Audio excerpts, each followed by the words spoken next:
الحمد لله نحمده ونستعينه ونستغفره ونؤمن به ونتوكل عليه ونعوذ بالله من شرور أنفسنا ومن سيئات أعمالنا من يهده الله فلا مضل له ومن يضلل فلا هادي له وأشهد أن لا إله إلا الله وحده لا شريك له وأشهد أن محمدا عبده ورسوله أما بعد فإن خير الحديث كتاب الله وخير الهدي هدي محمد صلى الله عليه وسلم وشر الأمور محدثاتها وكل محدثة بدعة وكل بدعة ضلالة وكل ضلالة في النار أما بعد فأعوذ بالله من الشيطان الرجيم ولله على الناس حج البيت من استطاع إليه سبيلا قال رسول الله صلى الله عليه وسلم لتأخذوا مناسككم خذوا عني مناسككم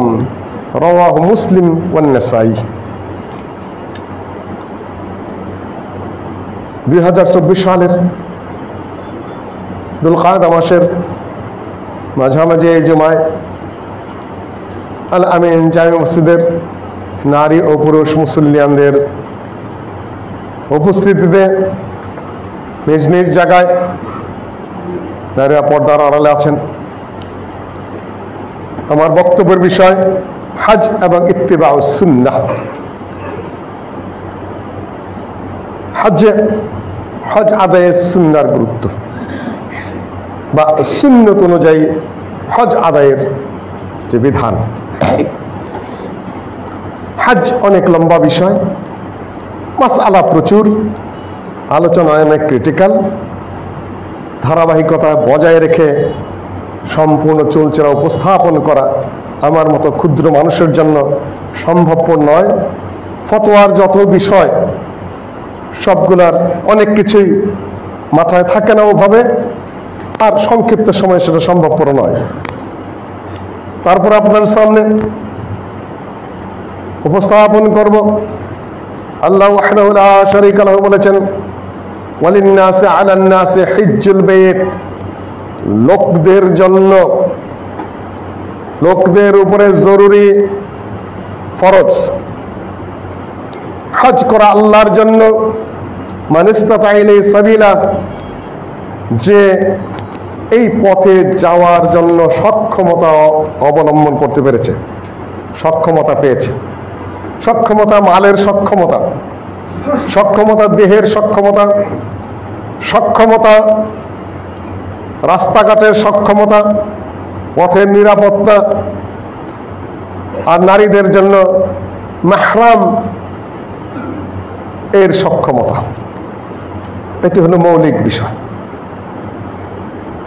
হজ্জের বিষয়টা এমন, সেটা কাবার সাথে সম্পৃক্ত। এমন কথা বলা যাবে না, সঙ্গত নয় যে বাবা আদম আল্লাহর ইবাদত করেননি। ইবাদত করতে গেলে একটা দিকের প্রয়োজন, সেদিক কাবা। তার কিবলাবিহীন ভাবে সবসময় তারা স্বপ্নে ইবাদত করেছেন এমন নয়। মূলত কাবা হলো কিবলার স্থান, কিবলার জায়গা। সেটা ইব্রাহিম আলাইহিস সালাতু ওয়াস সালাম স্পষ্ট আয়াত দ্বারা প্রমাণিত কাবার ঘরের ওয়াল তুলেছেন। ওয়াইদ ইয়ারফা ইব্রাহিমুল কাওয়াইদা মিনাল বাইত, ঘরের ওয়ালগুলো তুলেছেন, অর্থাৎ ঘরের জায়গাটা সেখানে ছিলে। বলা হয়ে থাকে, সুস্পষ্ট হাদিস নয় এটা, আদম আলাইহিস সালাতু ওয়াস সালামের দুই পুত্রের খুনাখুনির সময়ে আদম আলাইহিস সালাতু ওয়াস সালাম তার স্বস্থানে ছিলেন না, তিনি এসেছিলেন কাবায়, অনুপস্থিত ছিলেন। না হলে দুই সন্তান এভাবে মারামারি করতে পারতো না। যাই হোক, এটা হাদিস নয়, সালাফে সালেহিনের আসার। সম্মানিত মুসলিমগণ, ওয়ালিল্লাহি আলান নাসি হিজ্জুল বাইত, আল বাইত, দি বাইত, দি ঘর, দি হাউস, দি হোম, সেটা হলো কাবা। আপনি যদি ধ্যান করে মনে করেন মনের কাবায় করতেছেন, হবে না। আপনি যদি গয়ায় যান, কাশীতে যান, বিভিন্ন তীর্থস্থানে যান, হবে না। কোন একটি জায়গাকে নিজেই পবিত্র ঘোষণা করে দিয়ে যদি বলেন এটা মহাপবিত্র স্থান, এটা এই অধিকার আপনাকে কে দিল? আপনি যদি মনে করেন বাংলাদেশের কোন মাঠ, সেটা অত দূরে যেতে পারি না, কাজে এই মাঠে উপস্থিত হলে ওই সোয়াবটা হয়ে যাবে, কিংবা ওই রকম কিছু হয়ে যাবে, আধাই কোলে গাধায় বুঝে, আমি আর বেশি স্পষ্ট করতে চাই না। কিংবা হজ্জের পরে দ্বিতীয় বৃহত্তর জামায়াত, মুখ সাবধান করে কথা বলুন, হজ্জের সাথে এটার কি সম্পর্ক? হজ্জের পরে দ্বিতীয় বৃহত্তর জামাত মানে ওখানে আপনি তুলনা করতে যাচ্ছেন কেন? প্রচার মাধ্যমদেরকে বলবো, আপনার সব জায়গায় লাইসেন্সবিহীন কথা বলার অনুমতি দেওয়া হয়নি। এটা শরীয়তের বিষয়। জেনে বুঝে ভাষা শিখে তারপরে প্রয়োগ করবেন। আপনাকে লাইসেন্স দেওয়া হয় নাই, আপনি শরীয়ত বুঝে কথা বলেন। নিজেরা যা বকওয়াজ করেন, ভালো মন্দ যা বলেন বলেন, শরীয়তের সাথে যেখানে সম্পৃক্ত, দিনের সাথে যেখানে সম্পৃক্ত, আপনি আপনার নিজস্ব ভাষা ব্যবহার করতে পারবেন না। বুঝে শুনে কথা বলার চেষ্টা করেন।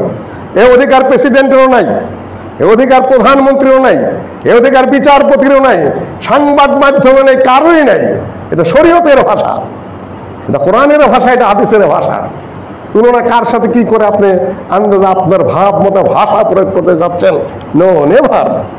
বুঝে শুনে কথা বলুন, কিছু মনে করবেন না। দৃষ্টি আকর্ষণ একটু কঠিন ভাবে করলাম।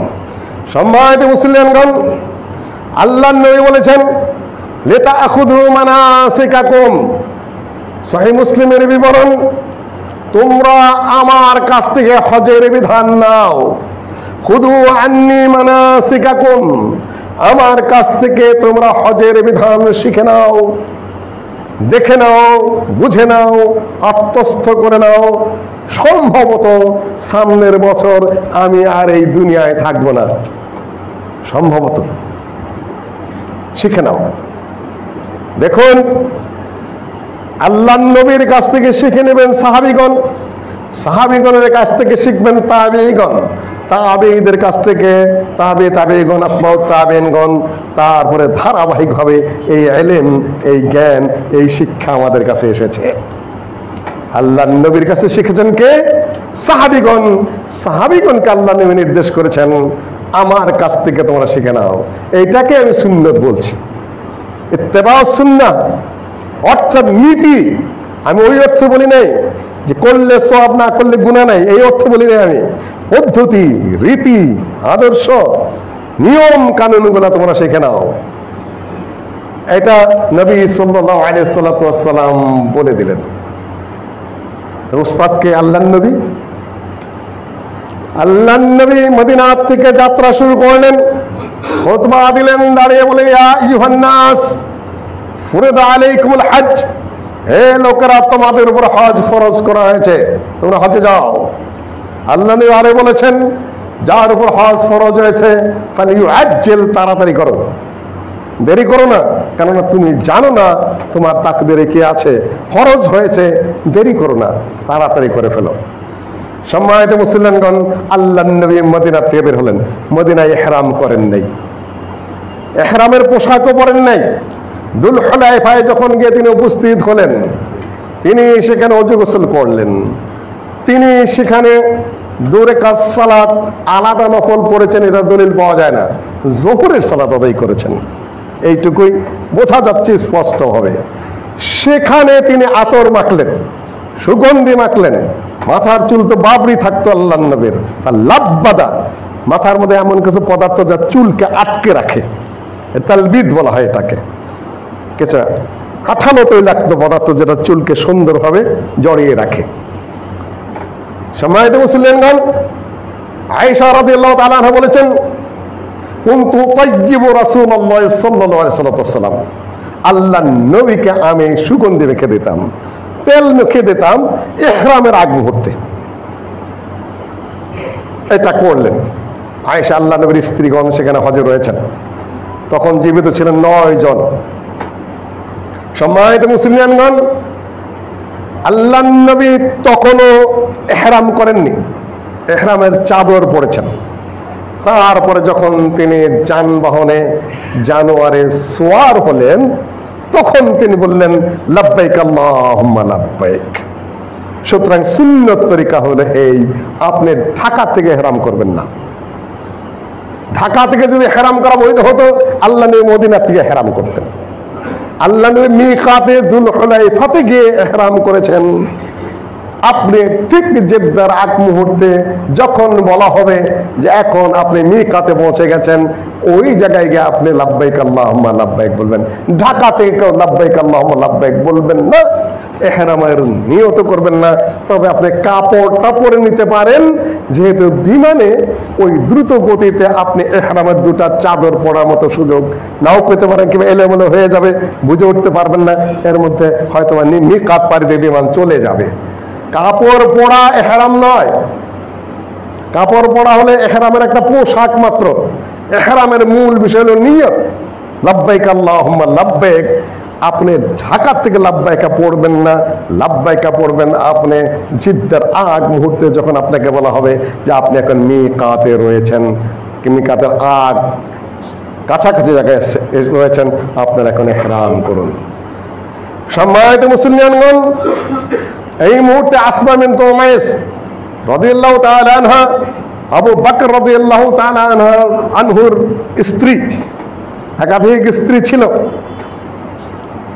এখন তো দ্বিতীয় বিয়ে হারাম করে দিয়েছেন, আবার অনেকে জোর করে দ্বিতীয় বিয়ে করেন। দৈহিক সামর্থ্য নেই, পারিবারিক পরিস্থিতি সেটা নেই, দুইটা ঘর তার নেই, সুন্নত কায়েম করতেছি। তুমি তো আরেক ফালতু, তোমার দুইটা ঘর আছে, তোমার দৈহিক সামর্থ্য আছে, পরিবারকে তুমি কন্ট্রোল করার মতো তোমার সেই ব্যক্তিত্ব আছে, ওজন আছে। আচ্ছা, আবার কেউ কেউ করলে এই হারাম করে ফেলেছে, ধর বেটারে মার বেটারে। দুটোর মধ্যেই সমস্যা রয়েছে। আসমা বিনত উমাইস রাদিয়াল্লাহু তাআলা আনহা সেখানে সন্তান প্রসব করলেন মুহাম্মদ বিন আবু বকর, আবু বকর রাদিয়াল্লাহু তাআলার পুত্র মুহাম্মদ। এখন তিনি কি করবেন? কোরআনীরা বলে থাকে কোরআনই যথেষ্ট, হাদিস লাগবে না।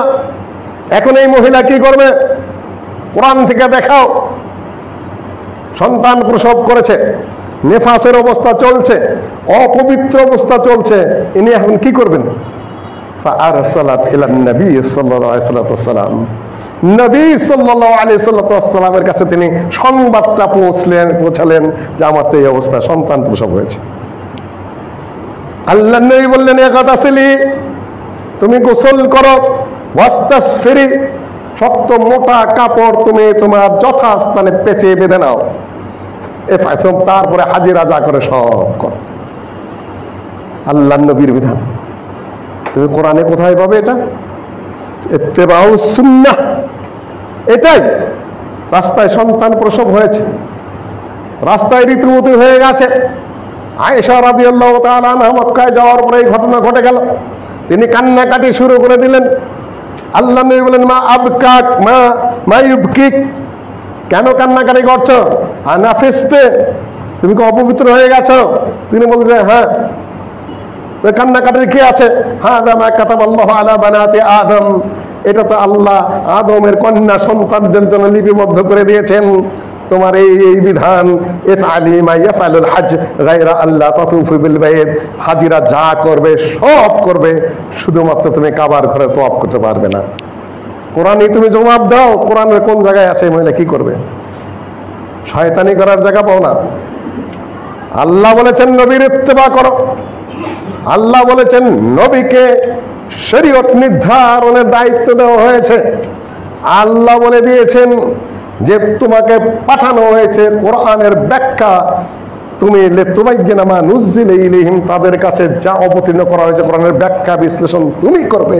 আর তোমরা নবীকে ব্যাখ্যাতা না মানে নিজেরাই ব্যাখ্যাতা সেজেছ। কত বড় নবী তুমি! নবী মুহাম্মদের চেয়ে বড় বড় নবী ওরা, কোরআনী খানদান যারা। ওরা হাদিস মানবে না। হাদিস কি? আল্লাহ নবীর কথা, কাজ, সম্মতি, ওগুলা মানবে না। তুমি তোমার নিজের নবী, আখেরি নবী চেয়ে বড় নবুয়ত পেয়েছো তোমরা।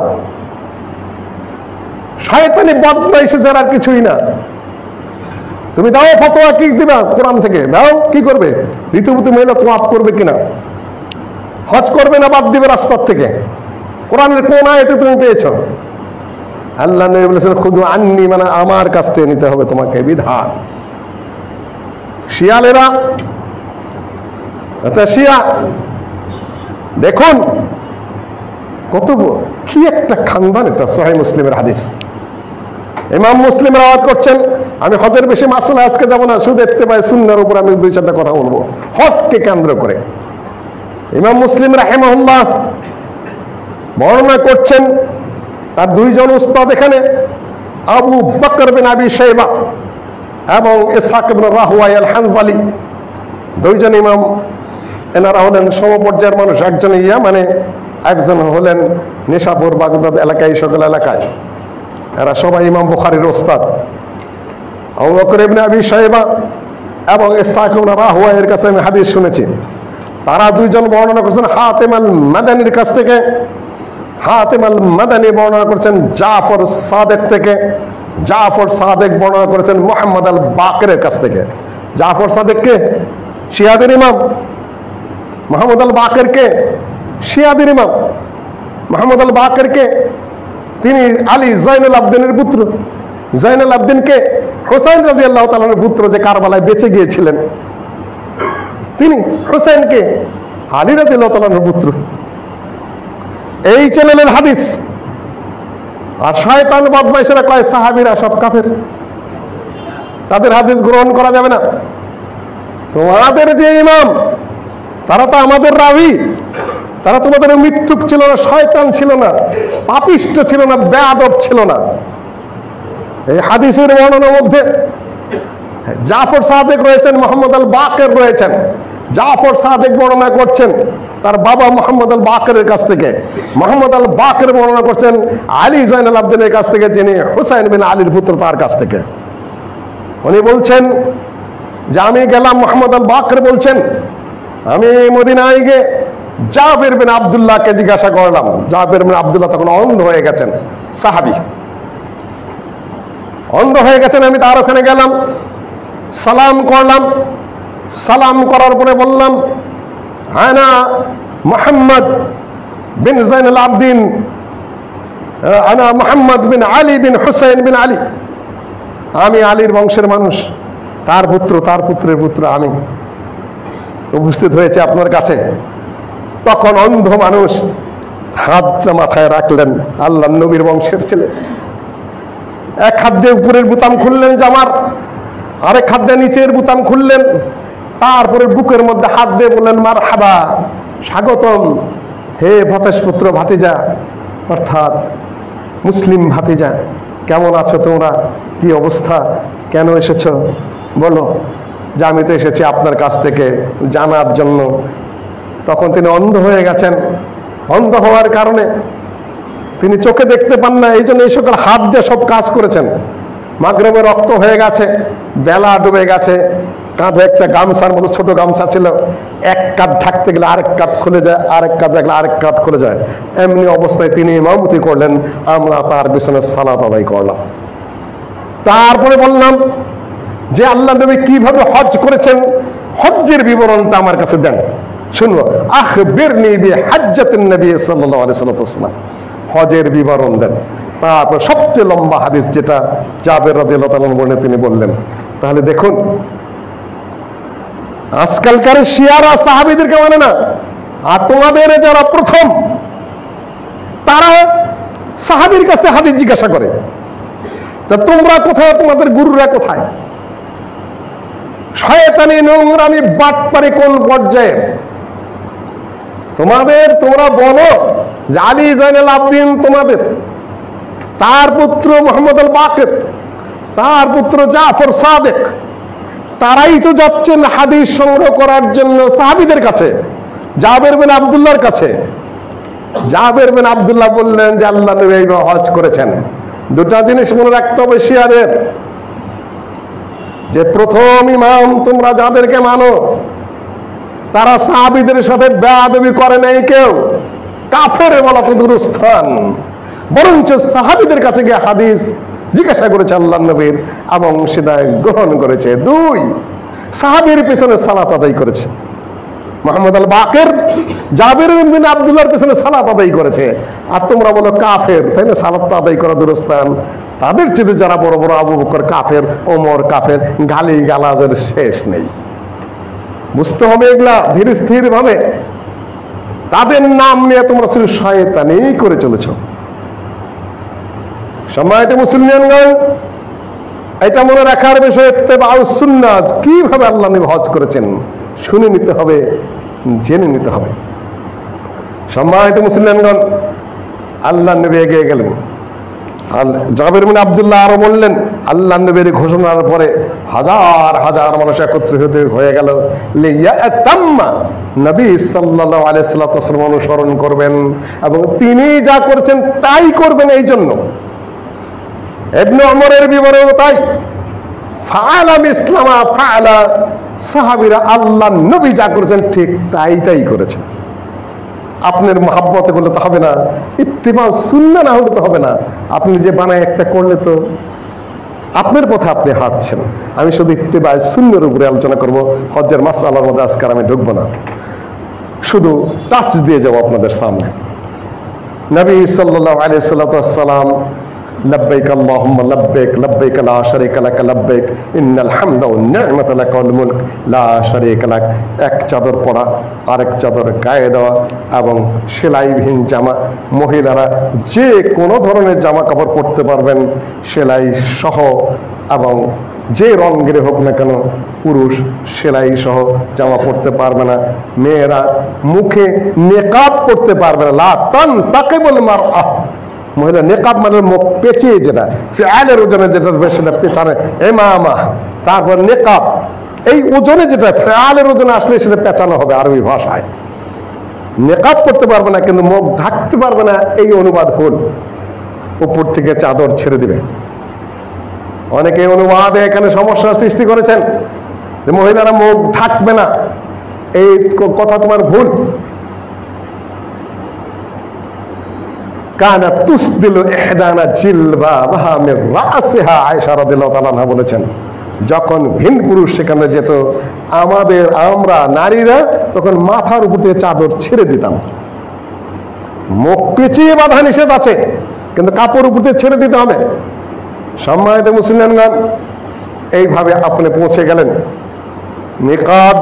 মিকাতের থেকে যদি আপনি লব্বাইক আল্লাহুম্মা লব্বাইক না পড়েন, যদি এই অবস্থায় ভিতরে ঢুকে যান, ইহরাম করেন নাই, একটা হলো ইহরাম করা, আরেকটা হলো মিকাত থেকে ইহরাম করা। টোটালি আপনি ইহরাম করেন না, তাহলে আপনার ফরজ বাদ পড়লে হজ হবে না। আর মিকাত থেকে আপনি ইহরাম করেননি, তাহলে আপনি আবার ফিরত যেতে পারবেন মিকাতে। মিকাতে ফিরত যে ইহরাম করবেন, কিংবা একটা দম দিয়ে দেবেন, ছাগল ভেড়া যেটাই হোক। সম্মানিত মুসলমানগণ, আপনি ঢুকে পড়লেন লব্বাইকা পড়তে পড়তে। আপনি যখন কাবার ঘর দৃশ্যমান হবে বা কাবায় পৌঁছে গেলেন, তখন লব্বাইক আল্লাহুম্মা লব্বাইক বন্ধ করে দিবেন। ওখানে যাইয়াও যদি পড়তেই থাকেন, সেটা কিন্তু পুরোপুরি সুন্নত হলো না, আল্লাহর নবী বন্ধ করে দিয়েছেন। কাবার ঘরে ঢুকলেন, স্বাভাবিক দোয়া পড়ে আপনি শুরু করবেন।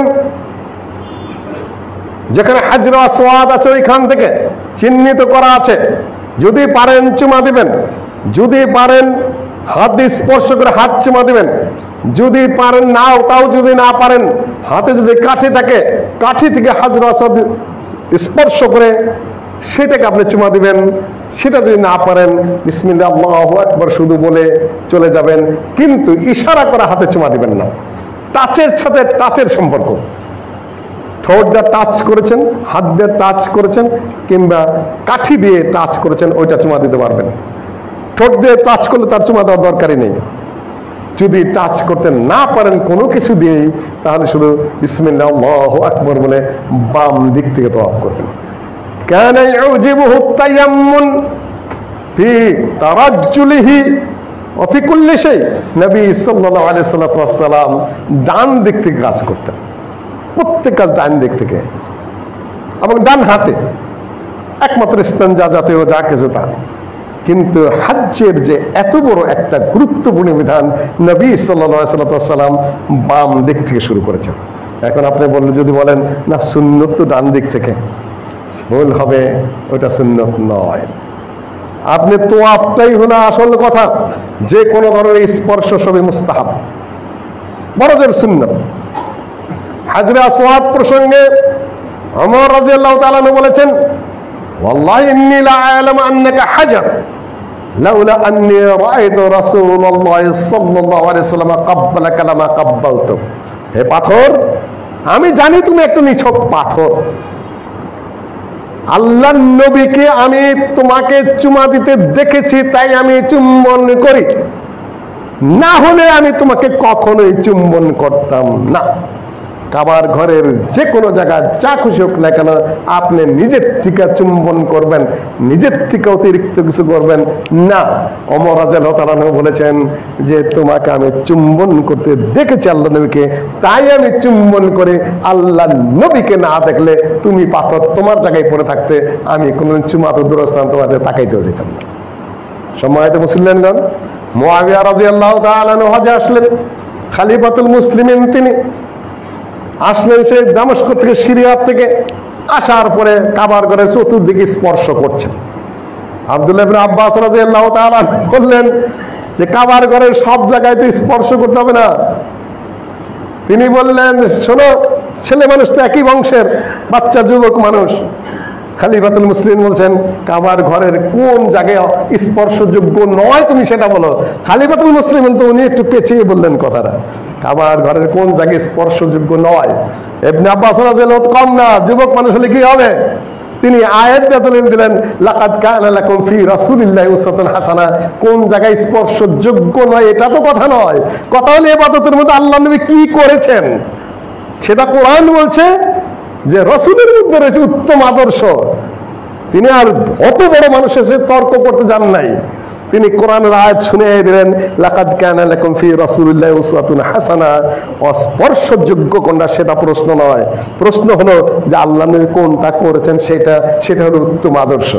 তিনি মেনে নিলেন, আচ্ছা ঠিক আছে, যাও, কি হয়েছে আমাকে শেখাও তাহলে। হজ্জের আমিরও বানিয়েছিলেন ইবনে আব্বাস রাদিয়াল্লাহু তাআলা আনহুকে। মুআবিয়া রাদিয়াল্লাহু তাআলা, ওসমান রাদিয়াল্লাহু তাআলা আনহু মাঝে মধ্যে তাকে অনেক গুরুত্ব দিয়েছেন। হজ্জের মানে মুফতি। সম্মানিত মুসলিমগণ, কাজে আপনার থেকে আপনি যদি রাষ্ট্রপ্রধানও হন, খলিফাতুল মুসলিমিন যদি হন, মক্কারও শাসনকর্তা তখন মুআবিয়া, মদিনারও শাসনকর্তা তখন মুআবিয়া, টোটাল মুসলিম বিশ্বের একক শাসনকর্তা মুআবিয়া 20 বছর। তাকেও মানতে হবে কি, লাকাদ কানা লাকুম ফি রাসূলিল্লাহি উসওয়াতুন হাসানাহ। আর যিনি আলেম, সবচেয়ে বড় আলেম তখনকার যুগে হলেন ইবনে ওমর এবং ইবনে আব্বাস রাদিয়াল্লাহু আনহুমা। তাদের কর্তব্য হলো সাহসিকতার সাথে বলে দেওয়া, লাকাদ কানা লাকুম ফি রাসূলিল্লাহি উসওয়াতুন হাসানাহ। ইবাদত যেহেতু, সুতরাং আপনাকে এই জায়গায় আল্লাহ নবীর অনুসরণ করতে হবে, নিজের থেকে চিন্তা করতে যাবেন না। সম্মানিত মুসলিমগণ, রুকনে ইয়ামানি যারা দক্ষিণ পশ্চিম কোণা, ওইখানে আল্লাহ নবী স্পর্শ করতেন। ওই জায়গায় ক্রসের সময় রব্বানা আতিনা ফিদ দুনিয়া হাসানাহ ওয়া ফিল আখিরাতি হাসানাহ ওয়া কিনা আযাবান নার। যদি আপনি স্পর্শ করতে না পারেন, হজ্জের কোনো ক্ষতি হবে না, কিন্তু আপনি ইশারা করবেন না। এখন যদি আপনি কিয়াস করতে যান যে হাজরে আসওয়াদে যদি স্পর্শ করা সম্ভব না হয়, তাহলে তো হাত দিয়ে ইশারা করতে হয়। তাহলে রুকনে ইয়ামানিতে যদি স্পর্শ করতে না পারে, তাহলে ইশারা দিব? নো, এখানে ওই দলিল নাই। আপনি হুট করে কিয়াস করতে যাবেন না। আপনি খুদু আন্নি মানাসিকাকুম, হজ আমার কাছ থেকে গ্রহণ করা আল্লাহ নবী বলেছেন। আপনি নিজের থেকে দলিল না জেনে কিয়াস করতে, সহানুমান অ্যানালজি করতে যাবেন না ওখানে, এটা ইবাদতের বিষয়। সম্মানিত মুসলিমগণ, তোয়াফের সময় নির্দিষ্ট কোনো দোয়া না থাকলেও একটা হাদিস পাওয়া গেছে, সুবহানাল্লাহ ওয়ালহামদুলিল্লাহ লা ইলাহা ইল্লাল্লাহ আল্লাহু আকবার ওয়া লা হাওলা ওয়া লা কুওয়াতা ইল্লা বিল্লাহিল আলিয়্যিল আযীম। হাদিসটা পাওয়া গেছে এবং হাদিস গ্রহণযোগ্য হাদিস। যদি কেউ পাঠ করে, আল্লাহর নবী বলেছেন এই দোয়া পাঠ করবে এবং অন্য কোনো কথাবার্তা বলবে না। অতিরিক্ত কথাবার্তা, বানাউটি কথাবার্তা, লিখিত কি কি পাঠ করার পরে ওগুলো নয়। আপনি পাঠ করবেন, এই কটা পাঠ করতে পারেন, আল্লাহ নবী বলেছেন একটা গুনাহ মাফ হয়, একটা সওয়াব হয়, একটা মর্তবা র্যাঙ্ক বেড়ে যায়। আর যে ব্যক্তি তওয়াফের সময় দুনিয়াবি ডান বাম কথাবার্তা বলে, সে ওই লোকের মতো যে তার পা দিয়ে সাঁতার কাটার সময় পানির মধ্যে যেরকম পা মারে, ওই রকম যেন সে বাজে কথাটা বলা, সে যেন পা দিয়ে এরকম শরীয়তের বিধিবিধানগুলো নষ্ট করে। তওয়াফ করবেন, খালি ছবি তুলতেছে, আউযুবিল্লাহ। এত পয়সা হজ করে বাংলাদেশ থেকে গেছেন, খালি যদি ছবি তোলার কাজেই ব্যস্ত থাকেন, না না, এটা ভালো কথা নয়। খালি ছবি তুলতে যাবেন না। আমি কারো ইখলাস আঘাত করছি না, আমি দৃষ্টি আকর্ষণ করছি, এগুলো ভালো কাজ নয়। এইভাবে ছবি তুলতে যাবেন না। আর রিয়াজে কি পুরের বসে গেছে, যত বাজে কথা বলা হয় পৃথিবীতে, যাদের ভিত্তি কম, মিথ্যা কথা শোনার জন্য প্রচার মাধ্যম সবসময় সোচ্চার। কে কয় কোন বক্তা কটা বাজে কথা বলল, দেখবেন যে প্রচার মাধ্যম ওই কটাই ছড়াইতেছে। ফাউল টক দুই হুজুরের মধ্যে চলছে, কি যে বলতেছে। এক হুজুর নীরব আলহামদুলিল্লাহ, আরেক হুজুর চ্যালেঞ্জ করছে। হুজুর তোমার চ্যালেঞ্জ করার কি যোগ্যতা আছে? তোমার ছাত্র হওয়ার যোগ্যতা আছে, পিছনের বেঞ্চে বসার যোগ্যতা আছে, তুমি চ্যালেঞ্জ করতেই পারো। সম্মানিত মুসলিমগণ, যদিও ওটা একটা আলাদা বক্তব্যের বিষয়, আজকে আর আমি সে নিয়ে কথা বলছি না। এই যে ইরানের প্রেসিডেন্ট মারা গেছে, বাপরে কথা চলছে তো চলছেই। দুনিয়ার কথা প্রচার মাধ্যম এতটাই সরব তাদের পক্ষে। ইসরায়েল দখল করতেছে, ইরান এই করতেছে, সেই করতেছে। কই আমি কিছু লক্ষ্য করতেছি, আয়াতুশ শয়তান খামিনির কোন বক্তব্য আছে কিনা? ওখানে নাই। ইব্রাহিম রইসি যে মারা গেল, তার মুখের কোন বক্তব্য আছে কিনা? নাই। বক্তব্যগুলো কার? তাদের ছবি দেখলে তোমাদের বক্তব্য, তাদের নিজস্ব ভাষা শুনাইতে পারবে? পাগলের মতো আমরা শুনছি, কিন্তু তোমাদের বানানো কথাবার্তা সব। ওদের নেতাকে যখন মারছে তখন ওরা 5-6টা মারছে, ওখানে কোন লক্ষ্যস্থলে একটাও পড়ে নাই। কোন একটা বিষয় সেটা ওখানকার হামাসের পক্ষে কোন বোমা মেরেছে? একটাও না। ওদের নেতাকে যখন মারছে তখন আরো 5-6টা মারছে, তার লক্ষ্য ভ্রষ্ট। তাতে হামাসে আরো বিপদে পড়ে গেছে। যা একটা আপোষের সম্ভাবনা একটু তখন তৈরি হয়েছে আরব বিশ্বগুলোর ভিতরে সময় মতোই মেরেছে, যাতে আরো মরতে পারে। কারণ ওদের কাছে ইহুদি আর হামাসের মধ্যে কোনো পার্থক্য নেই। আমরা যারা আকীদা সামান্য বুঝি, আমাদের কাছে ইহুদি এবং শিয়ার মধ্যে কোনো পার্থক্য নেই। শিয়া ইহুদিদের আরো বেশি ভয়ঙ্কর। আমাদের কাছে যেরকম যারা আমরা আকীদার কিছু জ্ঞান রাখি, স্টাডি করি, ইতিহাস প্রসঙ্গে কিছু ধারণা আছে, আমাদের কাছে ইহুদি এবং শিয়াদের মধ্যে, ইরানি শিয়াদের মধ্যে কোনোই পার্থক্য নাই, বরং ইহুদির ওরা আরো ভয়ঙ্কর। ওদের কাছেও কিসের হামাস, কিসের ফাতা, আহলুস সুন্নাত ওয়াল মুসলিম জামাতের মুসলিম যারা, তারা ইহুদিদের চেয়ে তো খারাপ। ওদের কে ঠেকা পড়ছে ওটা উদ্ধার করার? পাগলের মতো ব্রেন দিয়ে তো আপনাদের বক্তব্য বক করে চলেছেন, আর বাস্তবতা কোথায়? সম্মানিত মুসলিম, কাজে এই সকল অতি প্রচারের দ্বারা প্রভাবিত হওয়ার কোনো কারণই নাই। বাস্তবতা অনেক দূরে, অনেক ভয়ঙ্কর। সম্মানিত মুসলিমগণ, সকলে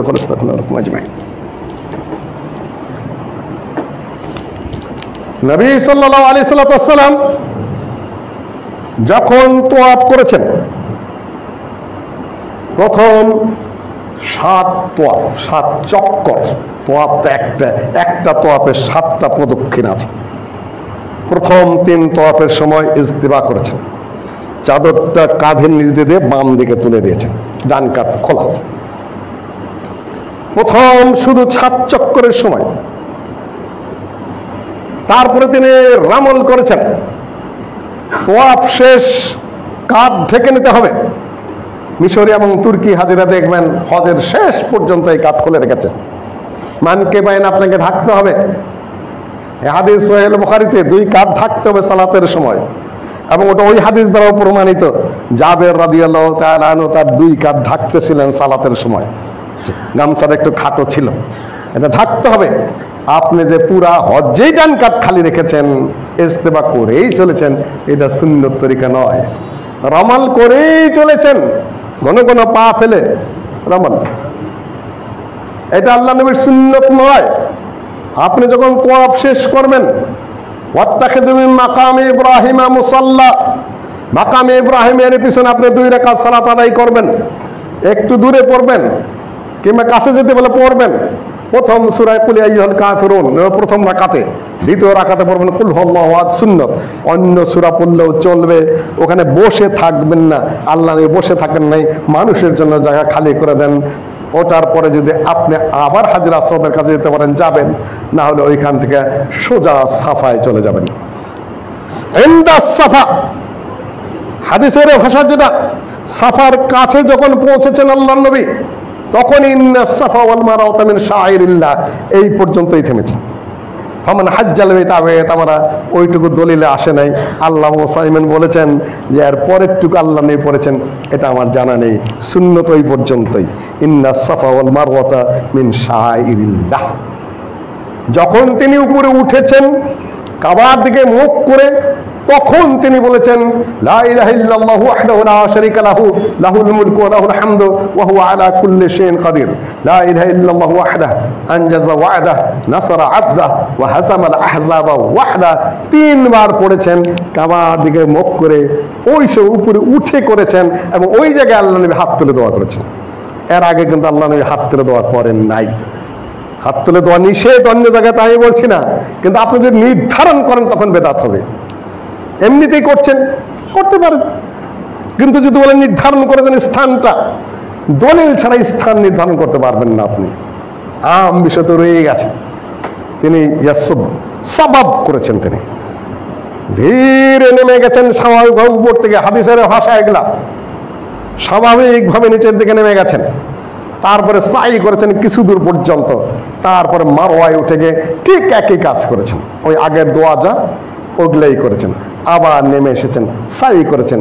একবার যাওয়া, একবার আসা, একবার যাওয়া, আরেকবার আসা, একবার যাওয়া, আরেকবার আসা, মারওয়ায় ওঠার পরে শেষ। যদি আপনি মুফরিদ হাজি হন বা কিরান হজ করে থাকেন, তাহলে আপনি ইহরাম খুলবেন না, ওই অবস্থায় থেকে যাবেন। তার জন্য শর্ত হলো ইফরাদের নিয়ত করলে জবাই শর্ত নয়। কিরানের নিয়ত করলে আপনাকে জবাইও করতে হবে। হজ ওমরা যদি এক করে ফেলেছেন, মাঝখানে আপনি ইহরাম খুলতে পারবেন না। ইফরাদ হাজিও না, মুফরিদ হাজিও না, কিরানের হাজিও না। দেখুন এখানে ইত্তেবাউস সুন্নাহ। সাহাবীগণ জানতেন না, জাহিলিয়াতের যুগে হজ ছিল, হজ ওমরা একত্র করার বিধান জাহিলিয়াতের যুগে ছিল না, কেউ জানতো না। সবাই অবাক হয়ে গেছে। আল্লাহর নবী বললেন যে তোমরা যারা জানোয়ার নিয়ে আসো নাই সাথে করে, তারা সাফা তোয়াফের পরে, সাফা মারোয়া সাই করার পরে তোমরা ওমরা শেষ হয়ে গেল, এখন তোমরা মাথার চুল কেটে ফেলো এবং তোমরা ইহরাম খুলে ফেলো। সাহাবীরা তো এটা নতুন কথা হইতেছে। জাহিলিয়াতের যুগে তো হজ ছিল, হজের সাথে ওমরা করতে হবে, এটা কেউ জানে না। ওমর রাদিয়াল্লাহু তাআলা জানতেন না, শোনেনও নাই। এটা তিনি উপর একবার বাধা দিয়েছিলেন।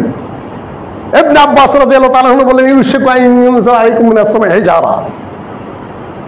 যখন তিনি বললেন আল্লাহ যদি একবারে হজ করেছেন, কিছু মাসালা কারো কারো সামনে অস্পষ্ট ছিল। যখন এটা বলা হলো, আল্লাহ নবী তাই বলেছিলেন, ওমর রাদিয়াল্লাহু তাআলা বললেন যে কি বলতেছো, পরের কথা, কিন্তু অনেক পরেও মাসালা তার খেয়াল ছিল না।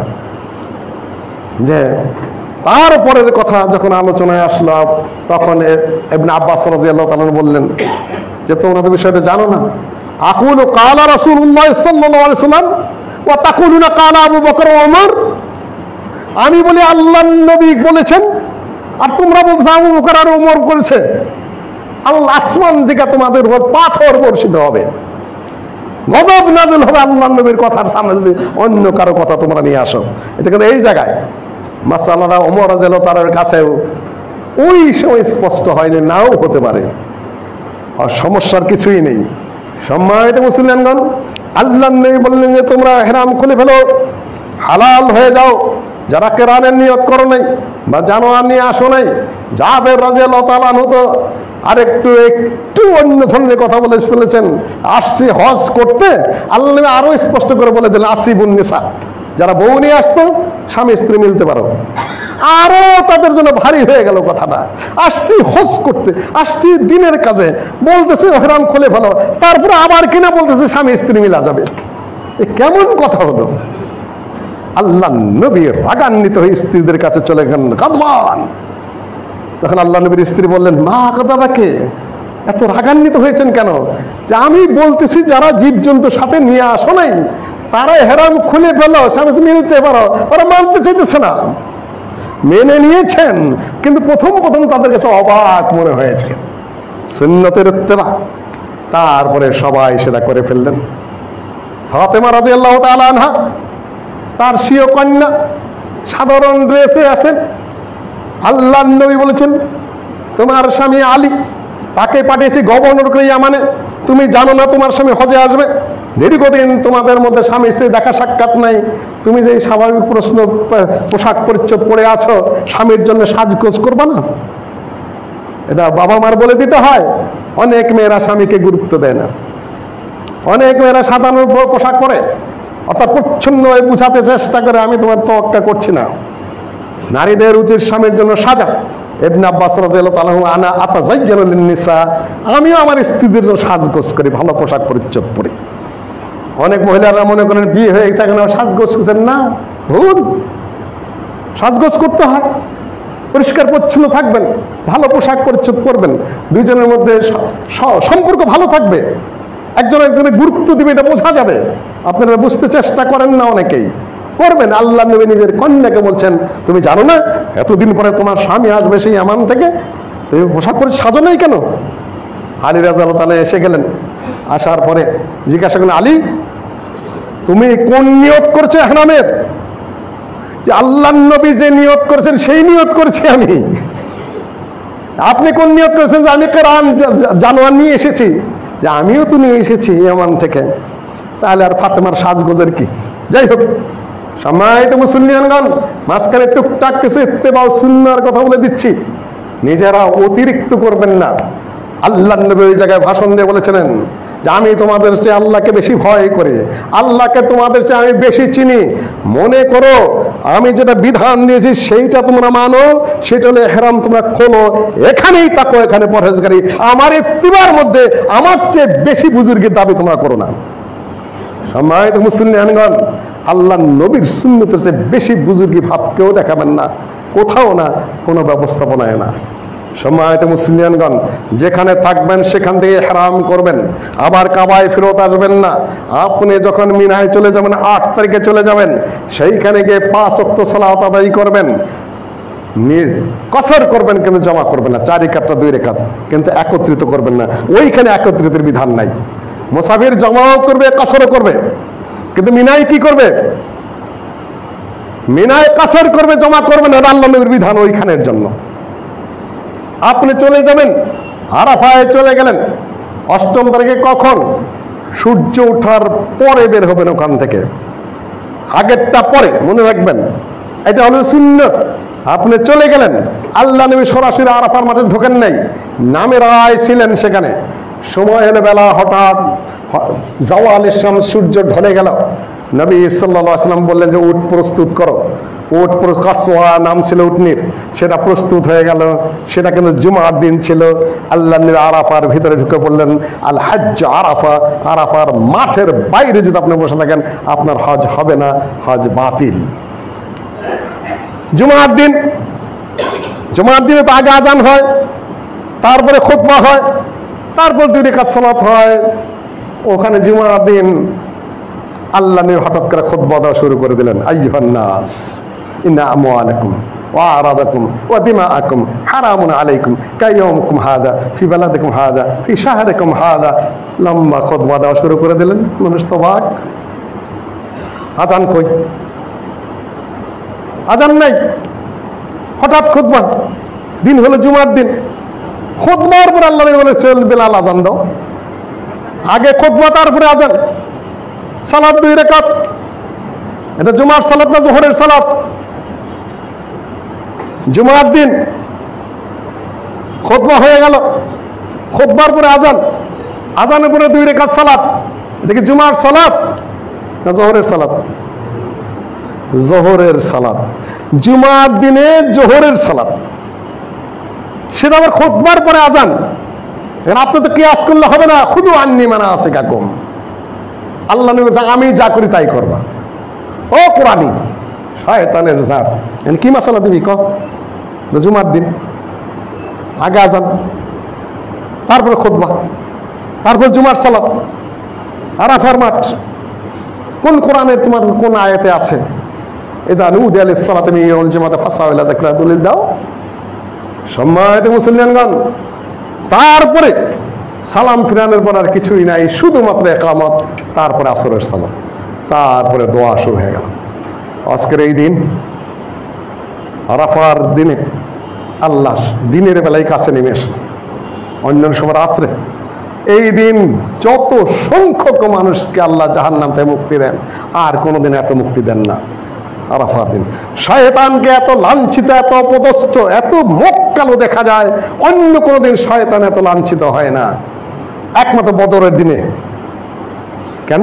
গোটা মুসলিম বিশ্বের প্রতিনিধিরা জড়ো হয়েছেন। আব্দুল্লাহ হাদিসে এসেছে, আল্লাহর প্রতিনিধি, আল্লাহর মেহমানরা আল্লাহর ঘর যেখানে, সেখানে গিয়ে উপস্থিত হয়ে এক আল্লাহকে ডাকছে, লাব্বাইক আল্লাহুম্মা লাব্বাইক, আমি হাজির, লাব্বাইক লা শারীকা লাকা লাব্বাইক, আমি হাজির, তোমার কোনো শরীক নেই, ইন্নাল হামদা ওয়ান নি'মাতা লাকাল মুলক লা শারীকা লাক।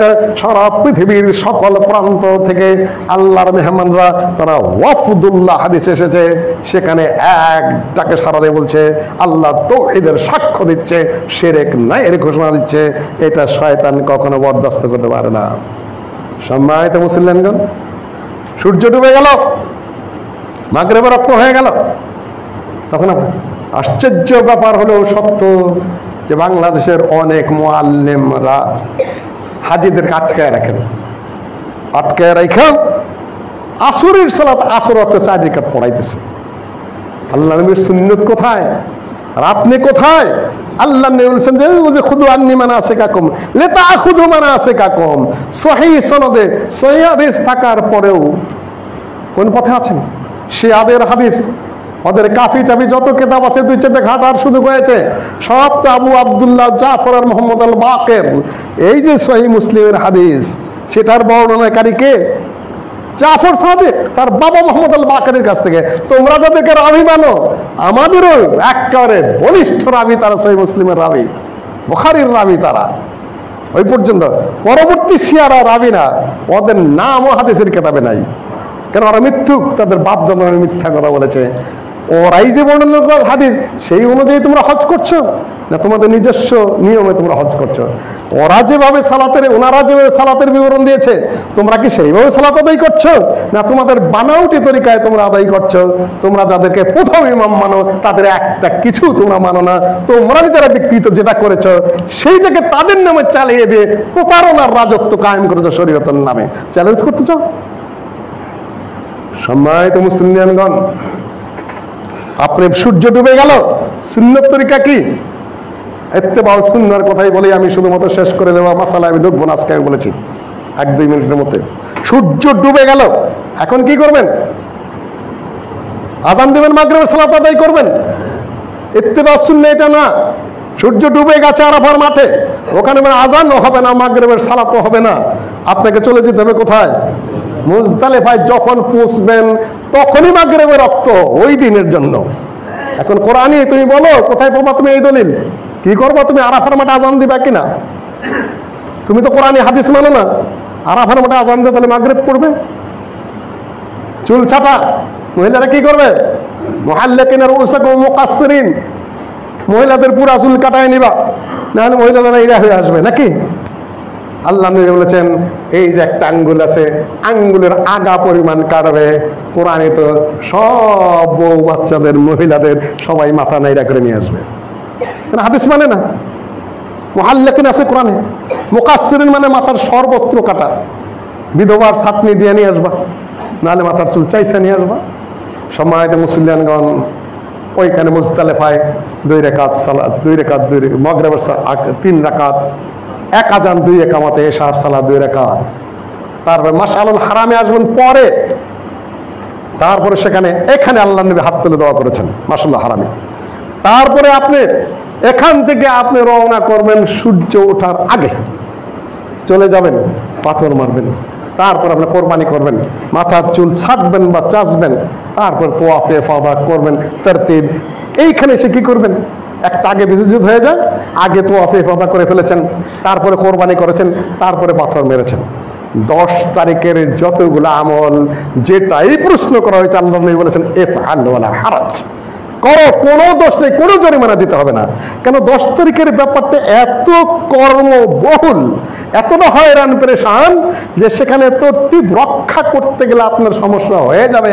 এই জন্য আল্লাহ বলেছেন এই 4টা যেটা আগে করো পরে করো, কোনো সমস্যা নেই, ইফআল ওয়ালা হারাজ।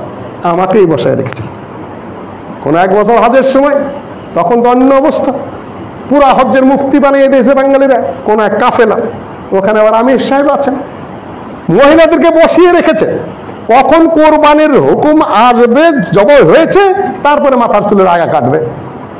আমি খুব দিয়ে দিলাম, একেবারে আসর পর্যন্ত বসিয়ে রেখেছে।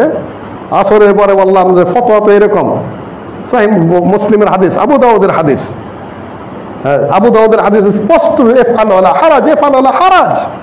কোরবানির বসে দিয়ে দেওয়া হয়েছে, দায়িত্ব তাদের, আগে করলে কোনো সমস্যা নাই।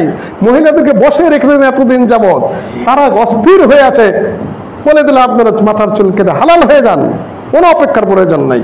আগে পরে মানলেন না, আবার বিতর্ক শুরু করে দিলেন। অর্থাৎ তবে সুন্নাহর উপর তাদের কোনো আমলের কোনো গরজই নেই। সম্মানিত মুসলিমগণ, পরে 2 দিন 3 দিন জোহরের পরে মারবেন। প্রথম দিন তো আগে, জোহরের আগেই মারানো অনেকজন। নো, আপনি ওখানে রাত্রে অবস্থান করবেন। মুআল্লিম সাহেবরা অনেক কিছু নিজেদের ভাব মতো তাড়াহুড়া করান। নো, সুন্নতের খেলাপ করাবেন না। তারপরে খালি কোরবানি করেন, কোরবানি করেন, কোরবানি করেন। ভুলে মাথার চুল টান দিয়ে ছিঁড়ে ফেলেছে, মানে চুলকাইতে গেছে, চুল পড়ে গেছে, ভুলে হয়তো একটা উকুন এনেছে, ভুলে একটা সাবান ব্যবহার করে ফেলেছে, কাপড় বদলানো জায়েজ আছে, যেগুলা ছোটখাটো নিষেধ, যেগুলা তার ভুল যদি ভুলে হয়ে যায় কোনো জরিমানা দিতে হবে না। আপনি মাসালা জানেন না, সুতরাং প্রত্যেকটার পিছনে একটা করে ছাগল দুম্বা ধরাই দিতেছে, কোনো মাসালা জানেন না। ওগুলা যেগুলা নিষেধ আছে সেগুলা বড় নিষেধাজ্ঞা ছাড়া টুকটাক যেগুলা পোশাকের সাথে, খুশবুর সাথে, গোসলের সাথে, ইত্যাদি ইত্যাদি, এগুলা যে ভুলে করে একটাও জরিমানা দিতে হবে না। আপনারা খালি জরিমানা ধরেই চলেছেন আর ধরেই চলেছেন। সম্মানিত মুসলিয়ানগণ, তারপর এখন আবার শেষ করে দেওয়া ছাড়া ইত্তেবা সুন্নাহর সাথে টাচ করে যাচ্ছে। ওইটা বিসমিল্লাহ আল্লাহু আকবার, বিসমিল্লাহ আল্লাহু আকবার 7টা করে মানলেন। প্রথম দিন বড়টা, পরের দিন শুরু করেন ছোটটার থেকে, মাঝখানে তারপরে উল্টা যাবে জোহরের পরে। কিন্তু যদি আপনি 2 দিনে চলে আসতে চান, পরে 11, 12, 10, 11, 3 দিন, কিন্তু 10, 11, 12, 3 দিন। আপনি যদি 12 তারিখে চলে আসতে চান, তাহলে আপনি পাথর সূর্য ডোবার আগে বেরিয়ে পড়বেন। আর যদি 13 তারিখ পর্যন্ত থাকেন, তাহলে সূর্য ঢলার পরেই আপনি পাথর মেরে ওখানে কিন্তু জোহরের সালাত আদায় করবেন না। আল্লাহ নবী জোহরের সালাত আদায় করেন না ওখানে, 3য় দিনে কাবায় চলে এসেছেন। তো যদি 10 তারিখ হলে ভালো, এটা কিন্তু ফরজ। 4টা জিনিস ফরজ। একটা হলো ইহরাম, কাপড় কিনবে না, নিয়ত। 2, আপনি তোয়াফে ইফাদা কিংবা তোয়াফে জিয়ারত। 3, সাই, যেটা যদি আপনি সাই করতেই হবে। 1 সাই হলো কেরানে ও ইফরাদের জন্য, 2 সাই হলো তামাত্তুকারের জন্য। আর আরাফার মাঠে আপনাকে ঢুকতেই হবে। 9 তারিখ রাত্রের কোন অংশ যদি ঢুকতে পারেন, আল হাজ্জ আরাফা, দিনে পারেন নাই, রাত্রের কোনো একটা অংশ যদি আরাফার ভিতরে ঢুকতে পারেন, তারপর আপনার হজ হয়ে যাবে। এই 4টা মনে রাখবেন। আর 7টা হলো ওয়াজিব মোটামুটি হবে, তার কোনোটা যদি বাদ পড়ে আপনার জবাই করলেই চলবে। আজকের আমার হাতে সময় নেই, আপনি তোয়াফে ওয়াদা করলেন, হজ আপনার শেষ হয়ে গেল। মহিলারা যদি সমস্যায় পড়েন, আয়েশা রাদিয়াল্লাহু তাআলা আনহার মতো যদি হজকালীন অবস্থায় পবিত্র হয়ে যান, আলহামদুলিল্লাহ, না হলে আপনি ট্যাবলেট খেতে পারেন, রক্ত বন্ধের, ঋতুবন্ধের, কিংবা ইনজেকশন নিতে পারেন। এই ফতোয়ার দায়িত্ব আমি কখনো নেই না। বড় বড় মুফতিগণ ওস্তাদরা বলেছেন আপনারা বন্ধ করে নেবেন, যাতে কেননা বিমান আপনার ডেট আপনার ভাব মতো করা এই যুগে সম্ভব নয়। যদি ইবনে তাইমিয়া বলেছেন যে ওইটা চলবে, কাপড় চোপড় বেঁধে নিল ওটা চলবে, ওটা ওনার স্পেশাল ফতোয়া, ওটা আরো বিপজ্জনক মনে হয় আমার কাছে ইবনে তাইমিয়ার ফতোয়া। কিন্তু জারি হয় তোয়াফে বেদা, যেটা যদি আপনি পবিত্র থাকেন করবেন, যদি পবিত্র না থাকেন আপনার উপরে এই অজেবটা মাপ। নারীদের জন্য কিন্তু তোয়াফে বেদা না করলে কি করতে হবে না, কোনো দম দিতে হবে না। পুরুষ যদি না করে তাহলে দম দিতে হবে, তার কোনো সমস্যা নাই। তা নিয়ে এই মেয়ে ঘন ঘন করবেন না, এগুলো সব বেদাতি কারবার। আয়েশা রাদিয়াল্লাহু তাআলা উমরা করতে পেরেছিলেন না, মাকানা উমরা হাদিস আসে, তার প্রথম উমরার বিনিময় ওইটা। আপনার ওটা প্রয়োজনে ওটা আপনি করবেন না। হাজ্জুন মাবরুরুন লাইসা লাহু জাযাউন ইল্লাল জান্নাহ, কবুল হজের ফজিলত হলো জান্নাত।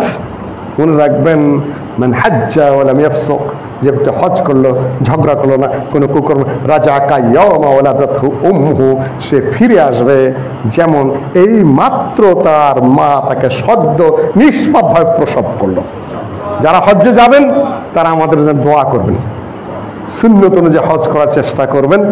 আল্লাহ আপনাদেরকে সহি সালামতে হজ্জের পরে আবার ফেরত নিয়ে আসুন, এই কামনা থাকলো। ইবাদাল্লাহ রাহিমাকুমুল্লাহ, ইন্নাল্লাহা ইয়া'মুরু বিল আদলি ওয়াল ইহসান ওয়া ইতা'i যিল কুরবা ওয়া ইয়ানহা আনিল ফাহশা'i ওয়াল মুনকারি ওয়াল বাগই ইয়া'iদুকুম লা'আল্লাকুম তাযাক্কারুন ওয়া লা যিকরুল্লাহি তাআলা